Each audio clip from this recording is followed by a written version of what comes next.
What's up guys, and welcome to this tutorial video. Guys, in today's video I'm going to show you how do you do some killer color changes. Alright, you can do some awesome color changes using Adobe Camera. Right, you don't even need to use Photoshop at all. And you guys can see that we have got a picture loaded in Camera. So I'm going to take this picture right here and I'm going to change it to a piece of art which looks something like this. You can see guys, you've got all sorts of awesome color in the background. You can see that we have brought up all the different highlights and the shadows which were before looking kind of dull. You can see that we have brought down some exposure on her face. We have really improved the color in the background of these trees, guys. You can see that. And yeah guys, so I'm going to teach you how exactly did I do this, right? So you can even go ahead and do it with your images. Now firstly guys, I don't really intend to make any as in save any changes to this image, so I'm going to do a cancel to cancel out all of my settings. And firstly guys, I would like to speak about the camera file format and the JPEG file format. Guys, if you are working with a DNG or a NEF, or something like that has come right out of the camera, right, as in a camera file format, you will have much more things to work with.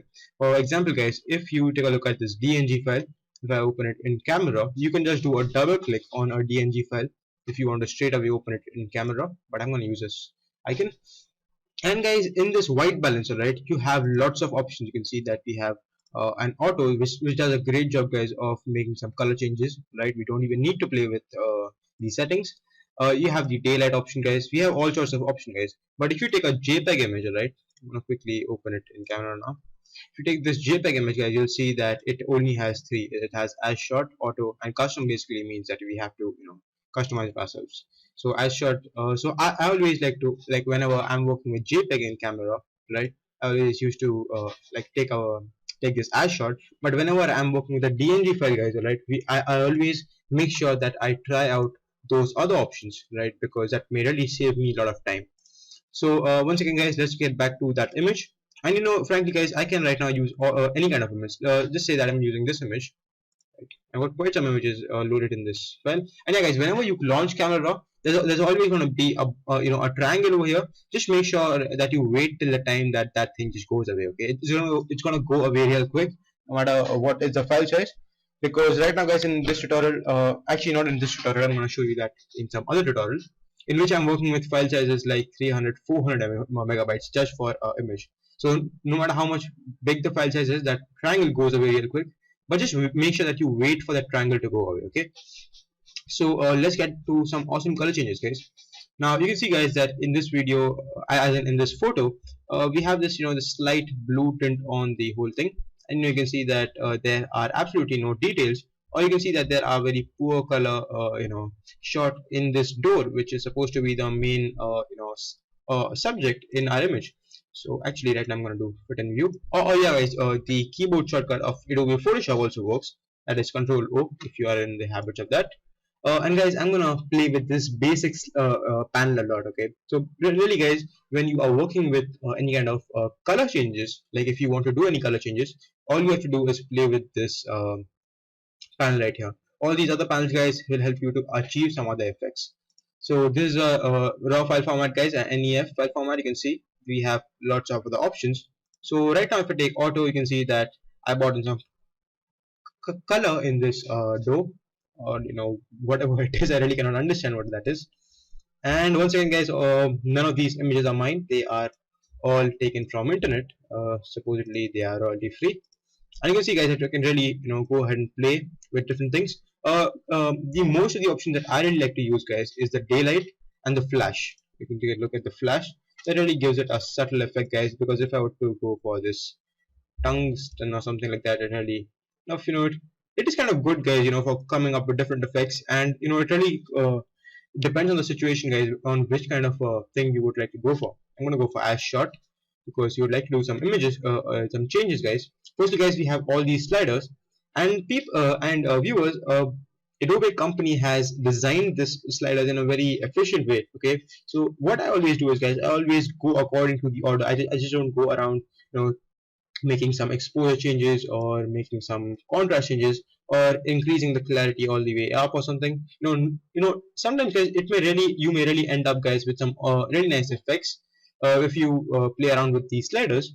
But and guys, one quick tip for you. Sometimes what may happen is that if when you are playing a lot, guys, with these sliders, okay, you may really end up forgetting, or making lots of changes with these sliders. And guys, I'm hoping that you would know, because I've shared this thing in one of my tutorials, that if you do a double click on any of this triangle, it's gonna go and get to the default settings. But guys, there are lots of sliders right now, and you wouldn't like to really go around doing a double click on every single one of them. So hold on the alt key, people, and you can see this button right here, guys, which says cancel. Hold on the alt key, guys, and it really changes, on the flash, guys, it changes to the reset button. So if I just click on it, guys, all my like all these sliders, guys, get to the default value. So I think it's pretty cool, guys, right? Just remember that part, because I know, guys, that you will really end up in a situation like this where you have really got really done lots of changes to the sliders. Just hold on the alt key, and there's the cancel button will change to the reset button. Yeah, so you can play with the temperature, because I just want to bring out some colors in. But guys, don't really overdo it, because this effect really looks good, but say somewhere over here, it really looks good, but guys, it spoils the image by making it like, what do you say, guys? It really, the person in front of you who is going to be examining the picture, it can be a client or somebody, guys, okay, gets to know that you have used Adobe Photoshop on it, and that's not the real thing. We should never ever reveal that you have used Photoshop on it. So you just bring it some normal color changes, okay, because it was somewhere over here.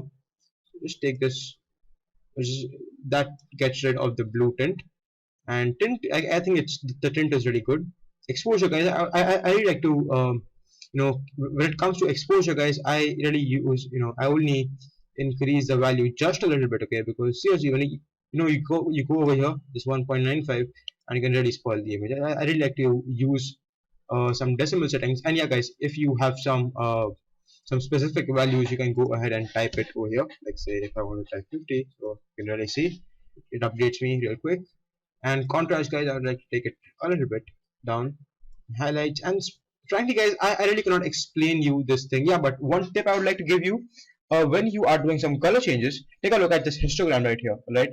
Never ever let the, what do you say, let all these colors or all these mountain peaks reach an extreme end. Always try to keep them in the middle, okay? But also make sure that you don't only depend on the histogram. When you are taking a look at the histogram, guys, take some time out and examine the picture also, okay? Because if I were to only work according to this histogram, I may not really get the effects that I'm looking for, right? So this is just a tip, guys, alright, that if you want to follow it, you can go ahead and do that, because and you can just go ahead and play with these shadows. And this whites and blacks, guys, these sliders basically mean that that the whites in the image, okay, as in the lighter or this white parts of the image, like say if you have